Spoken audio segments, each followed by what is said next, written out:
Like I mentioned before, I did take the 16 personality test. It's about a 10-minute questionnaire with questions like, you often make backup plans for backup plans. Seeing other people cry can usually make you feel like you want to cry too. It's on a question scale, which is most agreeable to the most disagreeable or neutral. So let's begin with type. Your personality type shows what guides you and your attitude and actions in life. For me, my personality type is assertive advocate. Personality code is INFJ-A, and the breakdown of my code is: for my mind, I am 52% introverted and 48% extroverted. I'm mostly introverted. For energy, I am 63% intuitive and 37% observant. I am mostly intuitive. And for nature, I am 63% feeling and 37% thinking. I'm mostly feeling. And for tactics, I am 61% judging and 39% prospecting. I'm mostly judging. And for identity, I am 51% assertive and 49% turbulent. My bad for assuming that you guys, well, some of you guys would know what that meant. I personally don't know what that means, so I'm going to tell you. So the mind is the trait that determines how we interact with our environment. Introverted individuals prefer solitary activities and get exhausted by social interactions.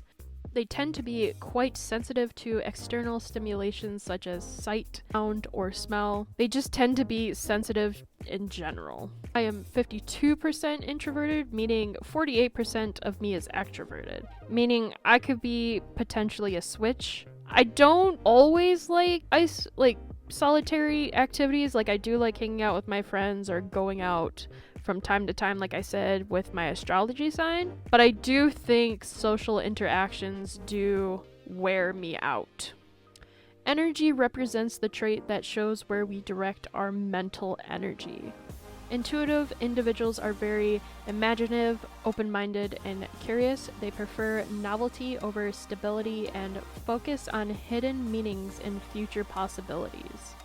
Just from my mind and energy traits, I'm already seeing some similarities with my natal chart. Especially with my moon sign, because my moon sign did say I was very intuitive and that I like being in my own world. Along with my Pluto sign, because it did say we are a positive, free spirit, curious, and optimistic generation. Nature is the trait that determines how we make decisions and cope with our emotions.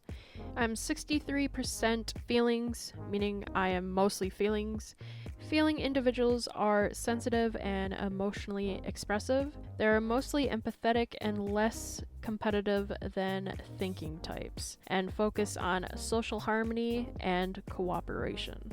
I feel like this resonates a lot with my Pluto sign, just because our generation is positive, free-spirited, curious, optimistic, forward-looking, independent, and confident. I feel like that falls along that range. The next trait is tactics. Tactics reflects our approach to work, planning, and decision-making. I'm 61% judging, so I'm mostly judging.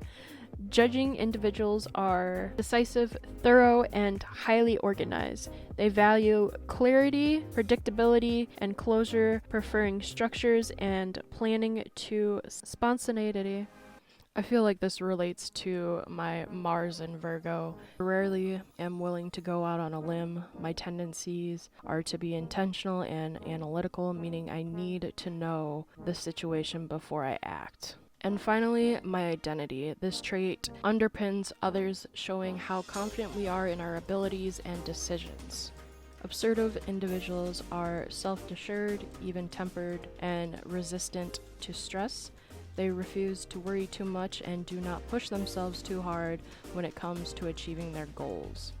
Again, I feel like that relates to my Mars in Virgo, but at the same time, I think it relates to my Sun in Taurus because it is my ego, my identity. I'm fundamentally stable, deliberate, and practical. Though somewhat stubborn, my central side does take comfort and pleasure very seriously.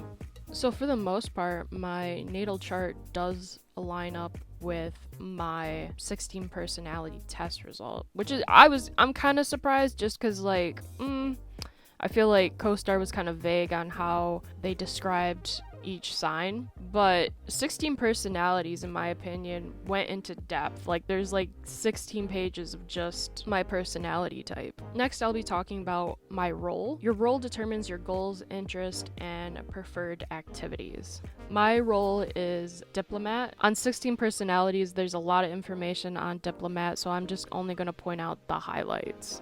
Diplomats long for connection.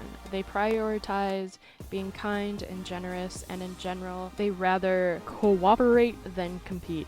I've never been the type to compete with someone. Unless it's a video game, then I'm really competitive. Other than that, I really just don't care or find the need to prove myself to others by competing. I rather work on a common goal.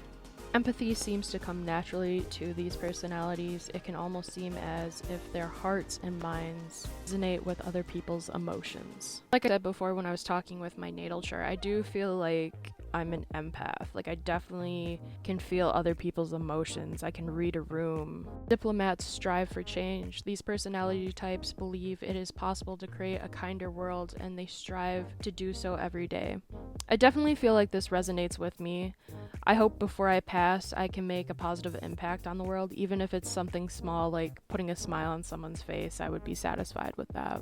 Diplomats have a higher purpose. These personality types see beauty where others see humdrum of daily life. I don't know what a humdrum is, but it doesn't sound, it reminds me of humbug. I would say, I try to make the best out of every dark situation. I do believe in, magic and beauty in the world. Diplomats are creative individuals. These types can be passionately inspired by music, writing, cuisine, theater, or many other creative pursuits. I actually went to school for art, specifically animation and illustration, so I feel like that definitely resonates with me. These types are led by a sense of higher purpose and they care about serving the greater good. As a result, activism, spirituality, healing, and volunteering are common interests for these personality types. I feel like they hit the nail right on the head, definitely with talking about spirituality and healing. Diplomats also have a need to belong. This explains why relationships matter so much to these personality types, and not just any type of relationship, rather real, meaningful bonds. This is very similar to my Venus in Taurus. The romantic side is orientated towards comfort and stability. I long for something sweet and simple. It's in my 7th house, meaning that for me, love is expressed in close relationships and long-term partnerships. Diplomats have such an active life and imagination. Diplomats say they overthink simple tasks, so you can only imagine how much you might overthink major life decisions or their most precious dreams. Definitely, diplomats tend to have deep intuition and senses of what is right for them. This 100% just relates to my moon sign in Aquarius and my Mars in Virgo. Next, we'll be talking about my strategy. My strategy is confident individual. Confident individuals tend to trust in themselves. They enjoy their own company and don't mind spending time alone to pursue their interests. I feel like this relates to my moon sign and just being in my own world and doing my own thing and being lost in my own thoughts. Over time, this can give these personalities an impressive range of skills and interesting ideas, but these types take pride in their own skills for their own sake and not to impress others. So that kind of relates back to not being competitive. Confident individuals are motivated by their own inner world rather than the outside expectations. They're opinionated, but they aren't excessively worried about what others think. This personality type expresses their thoughts unapologetically. I feel like this has to do with with my Aquarius moon, but also at the same time my Mars in Virgo, because I am assertive with my beliefs and thoughts. In personal relationships, these types tend to be strong and honest. Their loyalty and affection are genuine rather than forced. These personality types only express respect and care if they really feel them.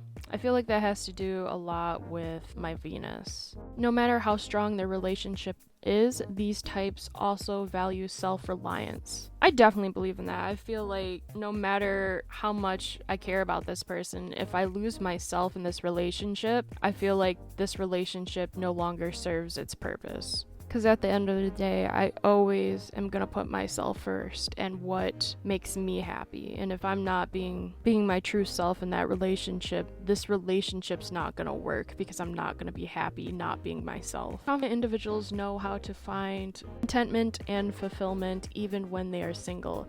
They are in no rush to settle for a partner who is less than a good match. Damn, I'm picky. Confident individuals are least likely to say they believe in soulmates. Now that's where I draw the line, because I do believe in soulmates. I also believe in twin flames. But I believe you can have multiple soulmates, like your friends and your lovers can be your soulmates, because you're constantly growing and changing. So odds are there are going to be people coming in and out your life. Some people you may outgrow and some people that may stay and like grow with you. Confident individuals are the most likely to say they don't want to get married. I'm 50-50 on marriage, or the idea of marriage. I don't think marriage is a big deal in my life. I would like to get married, but it's not going to be the end of the world if I don't get married. That being said, these types often do have interest in romantic connections, just want to find the right person before they become attached. As a conclusion, I do think my natal chart does line up pretty closely with my 16 personality type. I'm just surprised that it only touched base mostly with my moon sign and my Virgo sign and partially my sun sign. I'm really surprised that my rising sign didn't really come up as much, but I think it's because CoStar even said it becomes less relevant the older you get. Mask off. Before I end today's episode, I did want to share other advocates you may know. The first one is Martin Luther King Jr., and I find it interesting because he's a Capricorn. Earth sign babies. The second advocate is Nelson Mandela, who is a Leo. That's not really surprising to me. It makes sense. Third advocate is Lady Gaga, and she's Pisces. Oh, that's crazy. My best friend's a Pisces. I'm about to go text her right now. Like, yo, you know you share the same zodiac sign as Lady Gaga? Maybe Lady Gaga might want to be best friends with me. Like, Taurus, Pisces, that energy's chaotic, my dude. The fourth advocate is Morgan Freeman, and he's actually a Gemini. And I'm like, ooh, I don't really vibe with Geminis. Every Gemini I've met, we just don't vibe with. And I really love Morgan Freeman. Well, like him. I don't really love him because I don't know him. And the fifth advocate is a fictional character, and it's Atticus Finch from To Kill a Mockingbird. I can't find his zodiac sign, so if anyone out there knows his zodiac sign, please let me know. I'm thinking he's a Capricorn. He's just giving me Capricorn energy. Anyway, guys, I hope you enjoyed today's episode. This concludes the breakdown of my natal chart with my 16 personality type episode. And like always, thank you so much for tuning into the Jellystone podcast, the podcast where you're the highest in the room. I'm your host, Babs Heitman, and I'll see you guys next Saturday. Bye!